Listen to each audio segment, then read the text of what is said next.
Coach Chat Reyes, no? Hindi po natin alam kung bigla po siyang natae, no? Sumama ang pakiramdam at bigla po siyang lumabas na una po siya Cruz, at yan na nga po, no? Pumutok 23 points, best player of the game, no? No hesitation shots, no? Yun ang sinasabi natin dito, guys, no? And guys like Trollano, di po ba? Tulong-tulong sila dyan, eh. Di po ba? So wala talaga silang pakialam, ibabato nila ito. Bakit? Merong Tautua, merong Junmar na pwede po na rebound, no? As offensive rebounders, di po ba?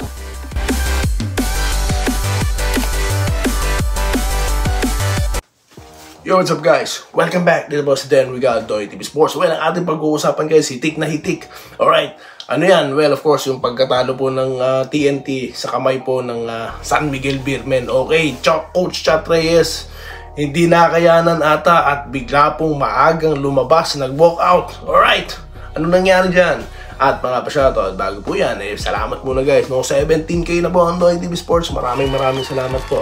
Okay, road to 18K na po tayo guys. Alright, so sa mga hindi pa po subscribers, pintot na po, libre yan guys, no? Okay, kung ayaw nyo mga fake news, okay, dito kino-correct natin yan, mag-subscribe na kayo. Mag-follow na rin po sa Facebook na marami pong nanonood. Maraming salamat po. Alright, so dito na po tayo sa ating gustong pag-usapan, no? Naku po, Coach Chat Reyes, no? Hindi po natin alam kung bigla po siyang natae, no? Sumama ang pakiramdam at bigla po siyang lumabas na una po siya sa court, no? Well, sa tingin ko, no? Sa tingin ko, masama po ang loob niya, no? Dahil nandun na, no? Nakakulangan lang po sa fourth quarter. Okay, so anong magagawa niya dyan, no? Kung talagang hindi papasok, nakailang atempong 3-point shot si Machine Gun Kelly, 3, sayang yon. Nakita po natin yung malaabuda, okay, na play neto ni Kabuntin. Okay, yun na nga lang po, wala. Yan ang sinasabi ko, pag isa lang, kulang yan. Dapat po talaga total team effort. Di po ba? Sayang po yung effort na yun, no? Sayang po yung run, no? Ano ba nangyari? Pag-usapan na natin. Okay, lumamang po ang San Miguel dyan. Pinag-uusapan na nga natin. Lumamang po ang San Miguel, okay, ng double digit, no? If I'm not mistaken, a high of 15, di po ba? Then tapos nagkaroon po ng 17-2 run ito pong TNT, okay, sa pangunguna nito ni Jordan Heading. Yan pong ating sinasabi sa ating title, no, sa ating prediction sa nakaraang content na Snipers and the Tower, di po ba? Okay, Snipers, yan nga pong Pugoy Optana Heading, di po ba? Diyan naman po sa San Miguel si The Kraken. Alright, maganda po ang Snipers na ipinakita, no? Or ang laro na pinakita ng isa sa mga sniper nila na si Heading, dahilan para maidikit ang laban, okay? Si Kraken po, The Tower, napigilan nila dahil biruin nyo, 33 points di ba? Di po ba nung game 3? Ngayon, ilan lang? 13 if I'm not mistaken. Di po ba? So maganda ang job nila, no? Dahil nga nakabalik na rin si Poy Eram, no? Pagamat medyo ninervous po tayo dyan dahil mukhang na injury ulit, pero nakabalik. Yan po yung magandang good sign sa TNT, okay? Ayaw po natin na may nasasaktan. Alright, tapos ano pa nangyari dito, no? Third quarter, maganda po nilaro nga ni Heading. Ayan, balik tayo dyan kay Sniper Heading. Yun ang nga lang po, no, nung umupo na siya sa bench at bumalik siya ng fourth quarter, iba na po naging istorya. Alright? Ano nangyari po? It goes both ways po yung topic natin, no, yung title natin. Dahil may sniper din naman po itong San Miguel, which is pinanggit po natin din, no, na kahinaan po ng TNT na kapag sila po yung nag-double team, if they trying to stop Junmar, may mau-open po, no, at pinangalanan natin isa dyan si Joel Cruz, at yan na nga po, no, pumutok 23 points, best player of the game, no? No hesitation shots, no? Yun ang sinasabi natin dito guys, no? And guys like Trollano, di po ba? Tulong-tulong sila dyan, di po ba? So wala talaga silang pakialam, ibabato nila ito. Bakit? Merong Tautua, merong Junmar na pwede po na rebound, no? As offensive rebounders, di po ba? So yan po ang talagang total display of domination, no? In both areas, inside and outside. So pag sinabing Snipers and the Tower, nasa San Miguel yan po. Pero wag pong mawalan ng pag-asa, no, dahil ito pong San Miguel itatangka na po nila, no, natapusin na ang serye, no. Okay, ayoko nang balikan yung game 1, no. Nandito tayo sa 3-1, okay. Magtatangka silang tapusin na ito, no, next week, no. July 23 Wednesday. Pero itong TNT, pinakitaan po tayo ng hint, no, na kaya nilang pigilan ito, lalo na nakabalik po si Eram, no. Kinulang lang sila this time, no. Yan din po kasing mahirap, no, kapag po talagang hindi gumana yung shooting mo, which is yan po talaga, dyan po nakaangkla ang opensa na itong TNT. Pag hindi gumana yan, pag wala na ring offensive, inside or points in the paint, mahirap, no. Lalo na kung yung kilala ka as pass break team, lumamang pa ang San Miguel sa pass break points, di po ba? So again, on Wednesday na po, maganda pong abangan natin kung tatapusin na ba ng San Miguel ang serye at ang pangarap na Grand Slam nitong TNT, meron pa tayong Friday game. Alright, so yun po, no. So di ko po alam kung kung nakalaro ba yung idol natin na Seruela, no. No, si Bosotros, hindi po nung laro niya, hindi po katulad ng laro niya yung game 3, iba.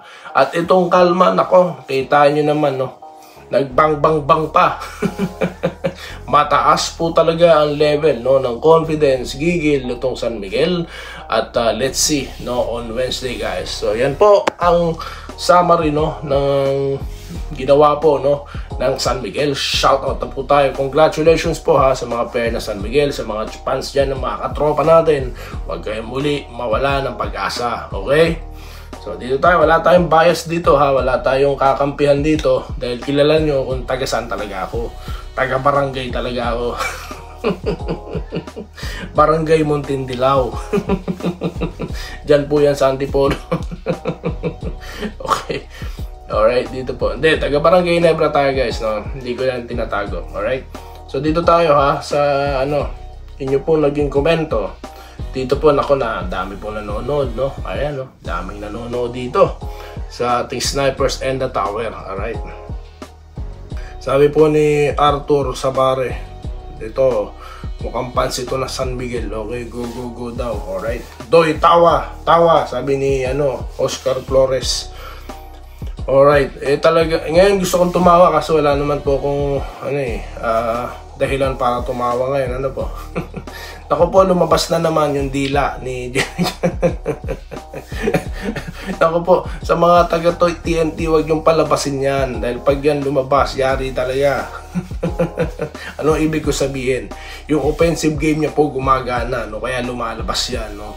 Nagpe-flex ng muscle, no? Tapos naglalabas pandila, no? Mahirap po yan, guys, no? Alright, Bon Ryan Cantor, ano po yung fake news na tinutukoy nyo, sir? Dito tayo, anong oras ang laban mamaya kay Reynaldo 5? Ayan, SMB daw po mananalo mamaya. Nagkatotoo yung prediction mo, sir. Joseph Pineda na late sa live, okay lang po yun, no? Quick live lang po yun, okay? Sa katuwaan natin. Gusto ko ipakita kung gaano kasaya.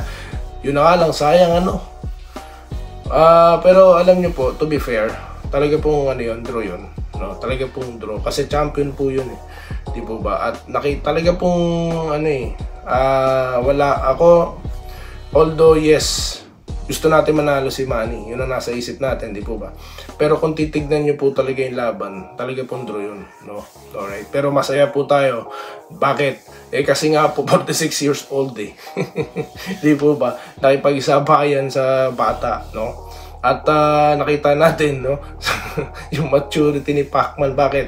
Yung kanyang opensa po, tawag dito, yung depensa niya, in-upgrade niya, no. Yun na nga lang, yung opensa, no, bagamat nandyan pa rin, pero, wise, money playing wise this time, guys, alright? Okay, dito tayo kay Charlene Danaton, okay? Idol Doy, tiwala ako sa video po. Yan, mga makabagong subscribers. Nakasubscribe na po ba kayo, ma'am? No? Nakasubscribe na po ba kayo? Good luck daw po sa SMB, sabi ni Bobby Payawan, no? Ayan po, mukha pong talaga may impact yung nangyari sa Game 1 talaga, no? Dun po sa desisyon.